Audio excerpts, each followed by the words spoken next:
Hello बच्चों, मेरा नाम है मोहित और आपका स्वागत है हमारे यूट्यूब चैनल हिस्ट्री चैंपियन में। तो अभी अभी जो राजस्थान शेखावाटी यूनिवर्सिटी है उनका जो पेपर खत्म हुआ है हिंदी साहित्य का सेकंड सेमेस्टर का, कथा साहित्य हिंदी कहानी एवं उपन्यास, तो उससे संबंधित जो मैंने गेस्ट पेपर दिया था लगभग वैसा का वैसा पेपर आपको देखने को मिला है।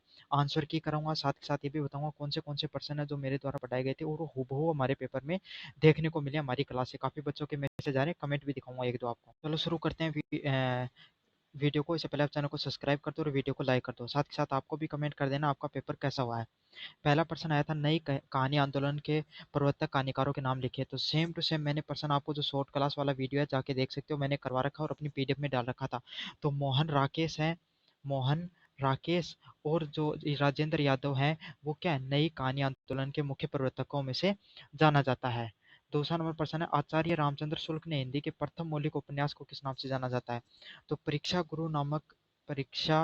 परीक्षा गुरु नामक है वो पहला जो रामचंद्र शुक्ल के द्वारा अपना परीक्षा गुरु नामक प्रथम हिंदी का मौलिक उपन्यास माना जाता है। तो 1882 में परीक्षा गुरु नामक जो प्रथम उपन्यास है उसकी रचना की गई थी।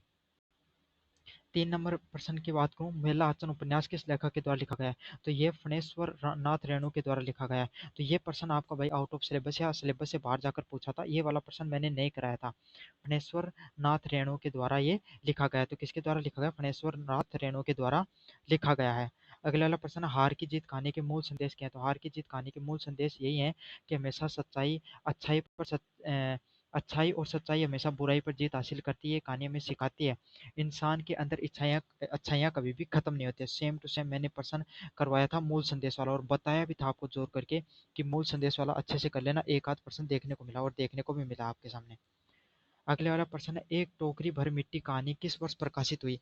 तो ये कहानी अभी 1901 में आपके सामने प्रकाश प्रकाशित हुई थी। ये वाला प्रश्न भी नहीं कराया था, ये भी आउट ऑफ लगभग सिलेबस से आए हैं। मतलब ये कुछ जो नई कहानियों के नाम जोड़े हैं, अगले बार जो पेपर होगा उसमें मैं इसको थोड़ा इंप्रूव कर लूंगा और भी। लैला सिंह के दो चरित्र विशेषताओं के नाम बताइए। तो लैला सिंह ने क्या करा, सेम टू सेम मैंने प्रश्न करवाया था आपके सामने। उसने क्या किया था, वचन पालन और निस्वार्थ भाव का जो प्रेम है वो उसके द्वारा दिखाया गया था। उसने वादा किया था बचपन से उस लड़की से और उसको उसने निभाया था। सेम टू सेम मैंने प्रश्न करवाया था ये वाला भी। जनेंद्र कुमार की कहानियां किस श्रेणी में आती है। तो जनेंद्र कुमार की जो कहानियां वो मनोविश्लेषणवादी कवियों में से आती है। ये भी मैंने छोटे वाले प्रश्नों में आपके सामने करवाया था, मनोविश्लेषणवादी कवियों में से आती है। अगले वाले प्रश्न की बात करूं, चीफ की दावत कहानी का मुख्य विषय क्या है। तो चीफ की दावत कहानी का मुख्य विषय है आधुनिक की दौड़ में मानवीय मूल्यों का पतन व बुजुर्ग माता पिता की उपेक्षा करना। तो जो भाई यही है कि जो कहानी में आधुनिकता में हम क्या कर रहे हैं, इतना पीछे भाग दौड़ पैसे के पीछे इतना भाग रहे हैं कि अपने जो माता पिता हैं हम उनको भी भूल गए, हम उनका ध्यान नहीं रखते हैं, इस चीज़ के बारे में बताया गया है।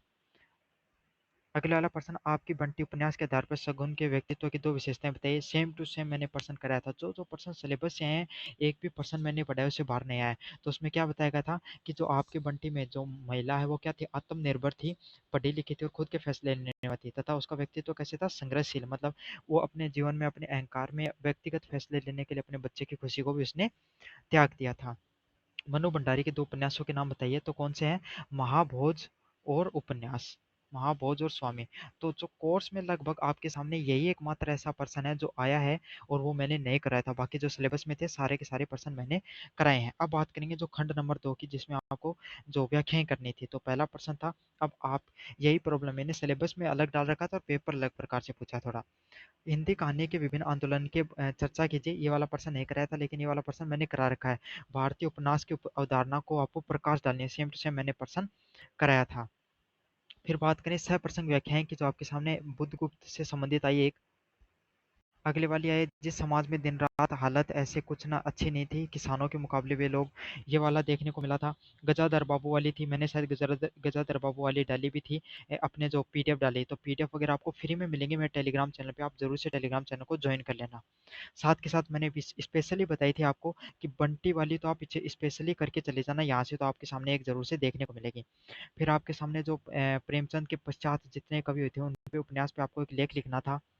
11 नंबर प्रश्न की बात करूँ, कफन कहानी के मूल संवेदनाओं की बात करें, तो ये वाला प्रश्न मैंने 7 नंबर प्रश्न है, देख लेना आप जाके मेरी पीडीएफ में मैंने करवा रखा है, सेम टू सेम 7 नंबर प्रश्न है। कहानी के तत्वों के आधार पर कोसी की गठवार कहानी की आपको समीक्षा करनी है। तो समीक्षा करनी थी, मैंने ग्रामीण जीवन से संबंधित आपको ये प्रश्न कराया था। 9 नंबर आपको ये प्रश्न देखने को मिलेगा। अगले वाले प्रश्न की बात को, आपके बंटी उपन्यास की मूल समस्या क्या थी? मनोवैज्ञानिक समस्या से संबंधित ये प्रश्न दिया था, 11 नंबर प्रश्न आपको देखने को मिलेगा मेरी पीडीएफ के अंदर। सारा का सारा कंटेंट पढ़ाई में से आया था, आगे भी आएगा। इंग्लिश का पेपर आज नहीं, शायद 1-2 दिन में अपलोड कर लूंगा। चैनल को सब्सक्राइब कर दो अगर अभी तक नहीं किया, और वीडियो को लाइक कर दो। धन्यवाद। और आपका पेपर कैसे गया ये भी बताना जरूर से।